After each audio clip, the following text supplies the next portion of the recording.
Assalamualaikum warahmatullahi wabarakatuh. Kembali lagi dengan saya Mas Alan di channel siaran cerita mistis. Untuk kisah kali ini masih melanjutkan dari kisah yang sebelumnya, yaitu kisah yang berjudul Tumbal Pengantin Perawan Kebaya Putih.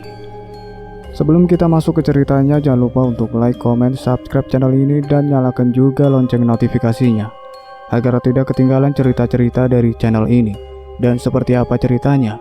Mari kita dengarkan.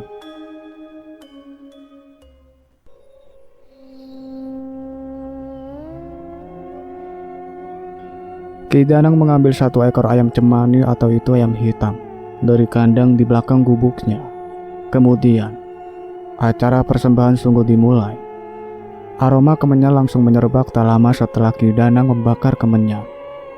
Asap pekat menguasai udara dan lagi-lagi Rani jadi terbatuk-batuk.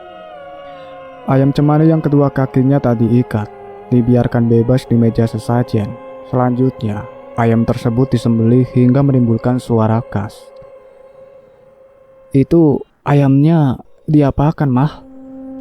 serga Rani berbisik-bisik dan memang sangat penasaran. Ia yang duduk di lantai tanah beralas tikar lusuh, sengaja merapatkan duduknya kepada sang mama. Kedua tangannya mendekap erat lengan tangan kanan sang mama. "Mah, ini mama ngapain sih ke dukun-dukun begini? Mama gak takut dampaknya fatal banget? Kabarnya awal-awal main dukun memang enak karena hasilnya cepat. Nah, akhirnya susah lepas, Mah," bisik Rani sambil menatap sang mama penuh keseriusan. Jangan-jangan mendadak Rani tak bisa melanjutkan ucapannya. Tanggapan sang mama yang terlihat jelas ketakutanlah penyebabnya. Namun jauh di lubuk hatinya, Rani menandakan mengaitkan apa yang terjadi kini dengan keadaan Randy, termasuk juga Asi, yang dikatakan pulang kampung untuk menikah. Kenapa Mbak Asi justru pulang kampung dan nikahnya pun sama yang lain? Bukankah saat itu Mbak Asi mau nikah sama Kak Randy? Saat itu mereka sampai dandan ke salon, dan sepertinya kebaya pengantin ini juga masih kebaya yang sama. Pikirannya jadi curiga mengenai sakitnya Randy yang dikatakan dokter bukan sebuah penyakit, karena ketika dikontrol kesehatannya keadaan Randy normal semua. Jangan-jangan ini bagian dari tumbal pesugihan? Pikirannya yang langsung disuguhi pemandangan mencengangkan, sebab hadirnya Ki Danang dari balik tirai juga disertai tangan kanan kakek itu yang membawa gelas transparan berisi air kembang, tapi ada darah-darahnya. Ki Danang belum sempat meminta Rani untuk meminum air yang dibawa, tapi Rani sudah sibuk mual bahkan muntah. Namun lagi-lagi Ibu Rati bergerak cepat. Tak peduli meski Rani sampai menangis sekaligus muntah parah, Ibu Rati tetap membuat putrinya meminum air pemberian Ki Danang. "Mah," Rani masih terseduh-seduh dan lagi-lagi muntah. "Kok gak ada ngantuk-ngantuknya, apalagi pingsan?" Heran Ki Danang, yang pada akhirnya mengambil air putih yang lain dan ia bubuhi remukan kemenyan. Setelah meminum air minum putih tersebut juga, Rani jadi linglung dan berakhir tak sadarkan diri. Sementara itu di luar sana, hujan disertai petir dan angin masih berlangsung.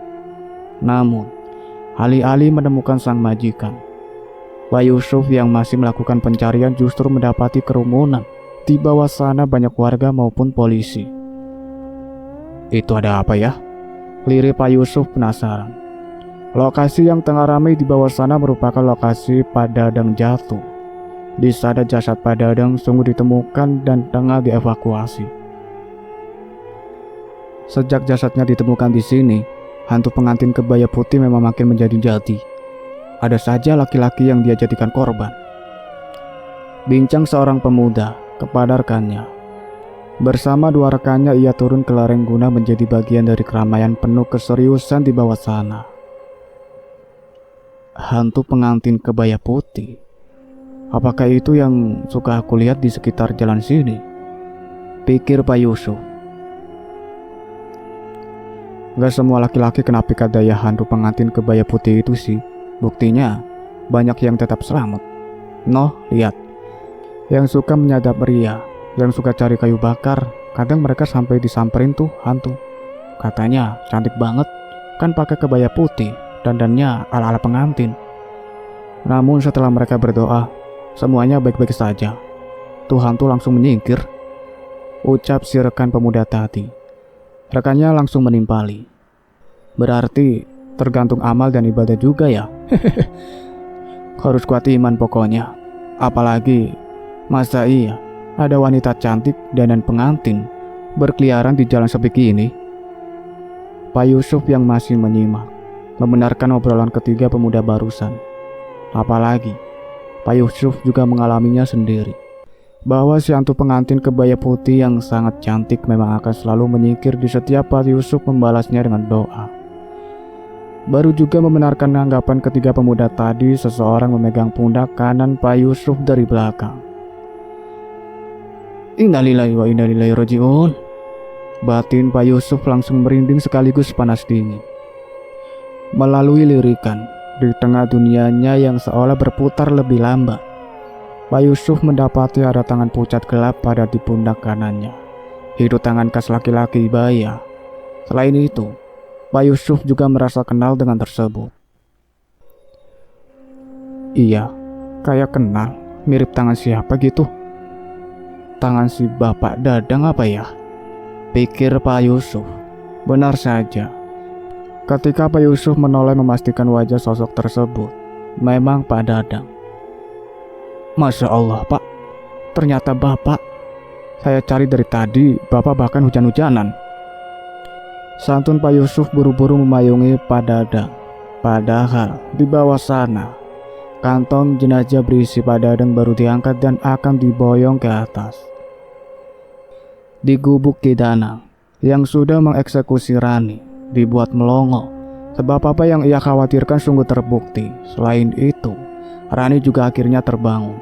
Rani langsung shock luar biasa, bahkan histeris. Mama, tolong, Ma. Walau Rani sudah meraung-raung histeris ketakutan, Ibu Rati tetap bertahan duduk di tikar, karena memang itu titah dari Ki Danang sang junjungan. Malahan Pak Yusuf yang cepat sigap dan lagi-lagi kedatangannya tak sampai disertai Pak Dadang. Jadi saat sebelum masuk ke dalam gubuk, Pak Yusuf memang memayungi Pak Dadang. Namun saat masuk gubuk, sosok Pak Dadang tersebut hilang tanpa sepengetahuan Pak Yusuf. Jangan, tegas Ibu Rati kepada Pak Yusuf yang akan menerobos masuk tirai merah di hadapan mereka. Pak Yusuf yang kuyup karena memayungi Pak Dadang jadi-jadian terdiam bingung. Bagaimana mungkin aku hanya diam sementara Non Rani kesakitan minta tolong, pikir Pak Yusuf. Sudah terlanjur, sudah lanjutin saja. Dasar cantik-cantik pelacur, belum nikah sudah jadi terowongan. Pantas Ki Danang yang berbicara dalam hati benar-benar emosi. Namun di tengah kesibukannya bergerak cepat menikmati tubuh Rani, ada yang lebih membuatnya kesal. Sungguh ada yang lebih membuat Ki Danang kesal selain fakta bahwa Rani sudah tidak perawan. Sebab Pak Yusuf yang lancang menyibak tirai membuat apa yang ia lakukan menjadi tontonan. Ibu Rati tercengang dan langsung tak bisa berkata-kata, lain dengan Pak Yusuf yang langsung mengamuk memukuli Ki Danang. Ki Danang yang memang langsung kehilangan sebagian besar kesaktiannya, langsung nyungsep sekaligus kesakitan. Sialan memang si Rani, kesaktianku beneran terkuras. Satu jotosan lagi, aku pasti sekarat. Batin Ki Danang memang langsung sekarat. Apalagi alih-alih mendapatkan bogem, Pak Yusuf sampai mengangkat tubuhnya kemudian membantingnya sekuat tenaga. Pak Yusuf merasa sangat tak habis pikir. Bisa-bisanya Ibu Rati membiarkan Rani disetubuhi oleh Ki Danang. Bahkan meski Rani sudah menangis histeris ketakutan, Ibu Rati tetap tega membiarkannya terjadi. Rani masih terisak ketakutan, sedangkan Ibu Rati tetap tegar duduk sesuai titah sang junjungan. Ibu Rati sama sekali tidak menolong putrinya. Malahan lagi-lagi masih Pak Yusuf yang melakukannya. Anakmu sudah tidak perawan, teriak Ki Danang, yang juga menyampaikan pantangan baginya mendapatkan wanita tidak perawan.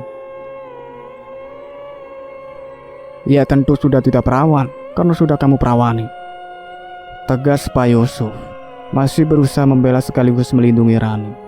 Bahkan, ia juga yang menutupi tubuh Rani menggunakan kemejanya yang basah. Ia sengaja melepaskan kemejanya untuk Rani lantaran Ibu Rati hanya diam. Ibu Rati langsung tercengang dan menatap marah Rani dengan mata merah sekaligus basah. Rani sudah gak perawan. Memang karena Ki Danang, seperti yang dikatakan Pak Yusuf. Atau sebelumnya sudah begitu, pikir Ibu Rati. Pada akhirnya, Ibu Rati yang memilih pergi dari sana menyusul Pak Yusuf yang memboyong Rani. Tak ada obrolan atau sekedar tuntunan berarti kepada Ki Danang yang ia lakukan. Namun sebelum memboyong Rani, Pak Yusuf sengaja memboyong tuntas barang-barang Rani termasuk itu celana dalam dan juga bra yang sempat dilucuti Ki Danang. Sesajen di meja juga turut Pak Yusuf obrak-abrik. Pak Yusuf melakukannya sambil melafalkan doa, termasuk juga untuk air kembang dilengkapi ayam cemani yang disembelih. Pak Yusuf mengguyurkannya ke Ki Danang. Ember yang sempat Pak Yusuf nyaris taruh begitu saja, buru-buru Pak Yusuf tutupkan di kepala Ki Danang. Berdebah. Hanya kata itu yang terus terucap lemah dari bibir seorang Ki Danang yang sekedar bernapas saja kesulitan. Ia yang tak berbusana masih meringkuk di tanah tempat dirinya tadi dibanting oleh Pak Yusuf. Ibu Rati pergi dari sana tanpa sang suami. Semuanya lupa kepada Dadang, alih-alih memikirkan nasib Rani. Ibu Rati justru kebingungan kemana lagi ia meminta tolong agar ia dan usahanya bisa sukses dalam waktu cepat. Andai harus kasih banyak tumbal, gak masalah. Masalahnya ke siapa aku harus minta bantuan? Ki Danang. Kok Ki Danang? Tadi dia ke Rani begitu? Atau memang prosesnya harus begitu? Pas kasih juga gitu kan? Pikir Ibu Rati, yang jadi tak mempermasalahkan apa yang Ki Danang lakukan. Ibu Rati ingat, saat Asi hanya di ruangan Ki Danang hanya berdua dengan Ki Danang. Sebelum akhirnya Asi dimandikan bahkan disembelih, Ibu Rati yakin terit dari suara dipan yang diguncang-guncang dilengkapi dengan suara desahan dari Ki Danang. Dan juga karena Asi sedang dieksekusi secara khusus oleh sang dukun. Makanya Ki Danang mintanya yang perawan, karena mungkin memang buat kesaktian dia. Pikir Ibu Rati yang sama sekali tidak menyalahkan Ki Danang. Sepanjang perjalanan, meski Rani hanya diam, ia yang duduk di sebelah sang mama tetap tidak bisa menyudahi ketakutannya. Ia pun dengan air matanya, Rani tidak bisa untuk tidak menangis. Hanya saja, sang mama tampak jelas tak sedikit pun iba kepadanya melalui lirikan. Ia memastikan itu. Hati sang mama seolah terbuat dari batu, hingga sekedar iba saja tak ada untuknya. Padahal, mama yang sudah giniin aku, mama yang sudah menumbalkan aku ke dukun itu. Kesal Rani dalam hatinya. Sampai rumah, Rani yang masih memakai kebaya putih sengaja ganti tanpa mandi.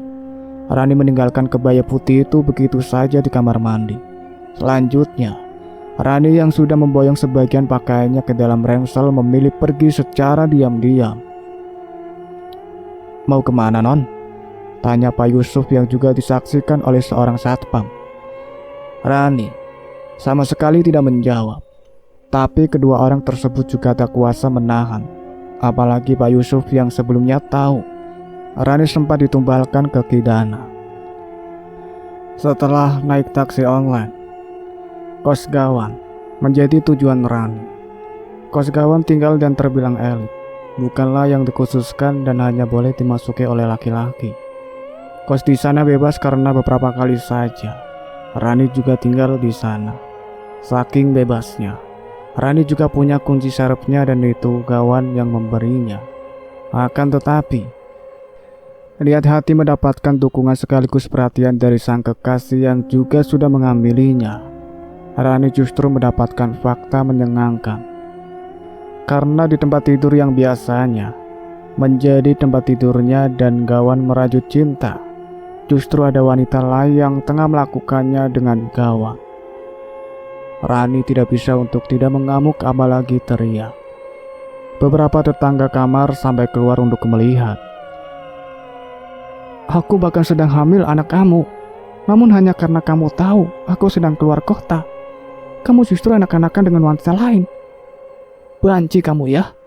Tunggu pembalasanku. Aku gak terima kamu gini kan. Kamu lagi. Dasar wanita murahan. Teriak Rani meronta-ronta. Seorang pemuda menahan kuat tubuh Rani dari belakang. Pemuda tersebut membawa Rani pergi dari dalam kos gawan. Terlebih pemilik kos bertubuh gendut dan kepalanya penuh rol, sudah masuk ke dalam untuk melakukan sidang ke gawan dan si wanita. Kebetulan, tadi si gawan dan wanitanya masih sama-sama tak berbusana. Apa-apaan kamu, Wan? Sementara selama ini, kamu ngakunya sayang sekaligus cinta ke aku. Ucap suara ibu kos tak kalah teriak dari Rani beberapa saat lalu. Lah, membanggakan sekali. Komentar beberapa pria selaku tangga kos dan memang masih berdiri di depan pintu kos gawan. Jadi, gawan enggak hanya sama aku, terus sama wanita tadi. Karena gawan juga sama ibu kos yang tubuhnya saja mirip babi. Batin Rani benar-benar shock. Cup, ayo pulang. Mamu sudah nyariin, barusan telepon. Ucap suara seorang pemuda dan memang Raffi. Kepada pemuda yang sampai detik ini masih menahan kedua lengan Rani dari belakang. Yang menahan lengan Rani dari belakang memang Ucup. Rani bahkan langsung terpesona ketika dirinya menenggada dan mendapati pemuda bertopi bertubuh kekar. Pemuda yang sedari tadi terus berusaha menenangkannya. Namun, alasan Ucup tetap menahan lengan Rani.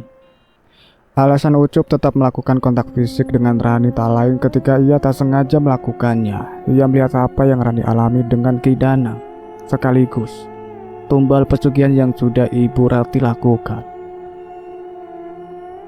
Yang ditumbalkan selalu pakai kebaya putih, pesugihan buat rumah makan. Batin Ucup hanya menatap heran Rani. Padahal wanita cantik itu mengucapkan terima kasih kepadanya dengan tampang sangat manis. Kenapa, Cup? Bisik Raffi karena baginya tanggapan Ucup ke Rani sangat berbeda. Tuh cewek pakai susuk apa gimana ya? Kamu lihat apa? Kepo Raffi lagi sambil terus membawa Ucup pergi dari sana. Aku lihat orang tuanya melakukan tumbal pesugihan buat usahanya. Dan setiap tumbal memakai kebaya pengantin putih. Sementara yang aku lihat, dia juga sempat dijadikan korban dan sudah sampai. Maaf ya, aku harus bilang bahwa dia sudah sampai disetubui si dukunya. Namun, entah kenapa, dia gagal dijadikan tumbal. Cerita Ucup yang kemudian mengingat-ingat wajah si dukun. Terus, apalagi? Kamu jangan bikin aku kepo. Nah, akhirnya aku bisa dengar suara kisah yang kamu maksud. Duh, aku dengar suara gemelan sama angklung kayak hajatan pengantin. Heboh Raffi masih berbisik. Ketika Ucup bisa melihat hal-hal tak kasat mata, maupun hal yang tak orang biasa lihat, Raffi memang hanya bisa mendengar suaranya. Jadi, pemuda yang sama-sama berusia 20 tahun itu ibarat paket yang sempurna dalam memecahkan sebuah rahasia tak kasat mata. Meski Ucup dan Raffi sudah masuk ke dalam mobil, Rani masih menyaksikannya. Rani bahkan mengikuti dan hanya sampai pintu masuk kos karena mobil yang Ucup kemudikan terlanjur pergi. Bapaknya Ilham. Dukunnya mirip bapaknya Ilham, Mas. Yakin Ucup. Hah? Yang benar kamu? Dia kan sudah meninggal setelah menjalani hukuman di penjara karena disiksa narapidana lainnya. Heboh Raffi. Di tempat berbeda, dan itu di kamar Rani. Kebaya pengantin putih yang awalnya terdampar di lantai kamar mandi menjadi bergerak. Pelan tapi pasti, kebaya tersebut benar-benar pindah tanpa ada yang memakai. Alasan Ibu Rati masuk ke dalam kamar Rani murni karena untuk mengambil kebaya pengantin warna putih. Jadi meski Rani tak ada di dalam kamar, yang membuatnya bak kebakaran jenggot justru keberadaan kebaya pengantin putih yang juga tidak ada. Kebaya putih mana? Ibu Rati terus mencari, khususnya di kamar mandi, karena pakaian yang Rani pakai hari ini juga terkapar di lantai kamar mandi. Harusnya ada di sini. Masa iya Rani bawa kebaya pengantin warna putih itu? Atau jangan-jangan Rani malah membuangnya? Pikir Ibu Rati, makin ketar-ketir. Terlebih di tong sampah yang ada di dalam kamar mandi maupun yang di kamar Rani benar-benar tak sampai dihiasi kebaya yang ia cari. Saking penasarannya, Ibu Rati memeriksa melalui CCTV di dalam kamarnya. Betapa kagetnya dirinya. Tak lama setelah Rani pergi, kebaya putih itu justru jalan sendiri. Kebaya pengantin putih itu benar-benar sakti.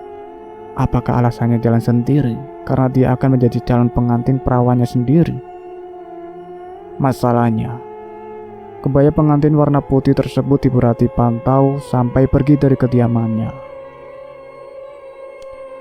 Aku harus mencarinya kemana? Aku harus mengabarkan ini ke Ki Danang. Dengan kata lain, aku harus ke sana lagi. Namun dengan siapa? Aku gak mungkin ajak Pak Yusuf karena dia beneran gak bisa diajak kompromi.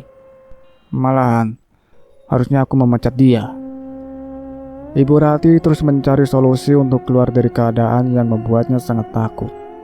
Namun lagi-lagi, alasannya takut murni karena ia tak mau kehilangan harta sekaligus kekayaannya. Dering telepon suara di ponselnya yang ada di dalam tas membuat Ibu Rati bergegas.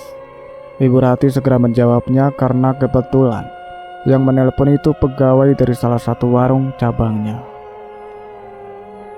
Gas meledak dan kebakaran. Mendengar kabar itu, Ibu Rati tak hanya emosi, tapi juga kebas. Terlebih kebakaran yang dimaksud tak hanya merusak sebagian warung di sana, melainkan karena memang menghauskan satu kesatuannya. Anehnya, meski tadi memang sempat hujan, karyawan tersebut berdalih apinya tetap tidak bisa padam karena terlanjur membakar seluruh bangunan warung. Untungnya, bangunan milik tetangga di sekitar tak sampai ada yang ikut terbakar. Belum beres dengan kabar buruk dari satu karyawannya, kabar buruk lain juga langsung Ibu Rati terima. Anehnya, dalam waktu yang nyaris bersamaan, kabar buruk terus Ibu Rati dapatkan. Hampir semua rumah makannya terbakar. Hanya tersisa satu rumah makan saja dan itu rumah makan pusat. Ibu Rati langsung kena mental. Wanita berusia 59 tahun itu tidak bisa untuk tidak histeris. Kedua tangannya sibuk mengacak maupun menjambak rambutnya. Kenapa begini? Apakah karena tumbal yang harusnya aku berikan justru gagal? Atau menang gara-gara restoran MR Food itu? Apakah mereka justru memiliki dukun yang lebih sakti? 3 orang ART dan semuanya sebaya Ibu Rati berlarian dari rumah bagian dari belakang. Efek istri sang majikan yang terdengar sangat keras menakutkan.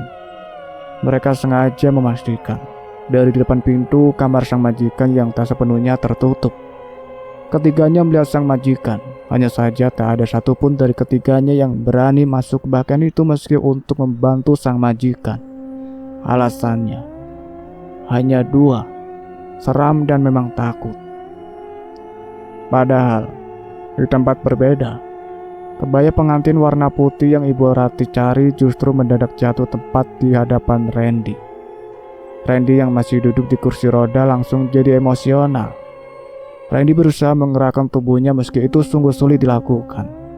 Saking sulitnya, pria bertubuh sangat kurus dan memang hanya tinggal tulang itu jadi berlinang air mata. Kini dalam ingatannya, Randy mendadak teringat Asih. Asih yang terlihat sangat cantik ketika memakai kebaya pengantin putih. Randy teramat yakin Kebaya putih di hadapannya masih kebaya yang sama dengan yang Asi pakai. Karena aromanya bahkan masih ia hafal. Aroma sangat anyir, tapi Asi sangat menyukainya. Sayang, bau banget loh kebayanya. Habis ini kita beli kebaya baru saja yang gak bau. Kalau nggak buat resepsi ya buat foto-foto sekali seumur hidup. Lembut Randy saat Asi nekat tetap memakai kebayanya. Saat itu, seketika 3 tahun yang lalu posisinya Asi baru pulang dari salon dan ia juga yang menemaninya. Asi yang jadi makin cantik karena rias pengantinnya berangsur mengangguk setuju. Sekarang kita nurut saja bang. Papa mama abang setuju kita nikah saja. Sudah alhamdulillah banget. Saat itu Asi benar-benar sabar. Kesabaran yang sampai detik ini masih bisa Randy rasakan. Air mata Randy benar-benar tak terbendung akibat ingatan barusan. Ingatan mengenai kebersamaannya dan Asi. Asi, kenapa hanya kebaya itu yang datang? Kenapa bukan kamu saja yang datang? Teriak Randy jauh di dalam hatinya. Karena meski bibirnya sudah mulai komat kamit, tetap tak ada suara yang keluar dari sana. Begitu juga dengan tubuh Randy, yang tetap tidak bisa bergerak meski Randy sudah mengerahkan seluruh tenaganya. Asi! Teriak Randy yang berakhir jatuh dari kursi roda. Sebenarnya, teriakan Randy barusan masih Randy lakukan di dalam hati. Namun Asi yang ada di tengah hutan dan tengah menghadapi Ki Danang bisa mendengarnya. Di hutan tersebut, Asi seolah menjelma menjadi bintang malam itu. Kanan kiri merupakan para teman pengantin yang dilengkapi dengan lakon hiburan. Karena pemain gendingan maupun angklung juga ada di sana. Ki Danang yang seringnya hanya memakai kolor hitam dan juga sampai memakai beskap hitam lengkap dengan keraton. Asi! Sekali lagi, Asi mendengar suara Randy dan ia merasa menjadi sosok yang memang menjadi pemilik panggilan tersebut. Suara apa itu? Pikir arwah Asi. Cukup sekian ceritanya sampai di sini, nantikan kelanjutan ceritanya. Saya akhiri, wassalamualaikum warahmatullahi wabarakatuh.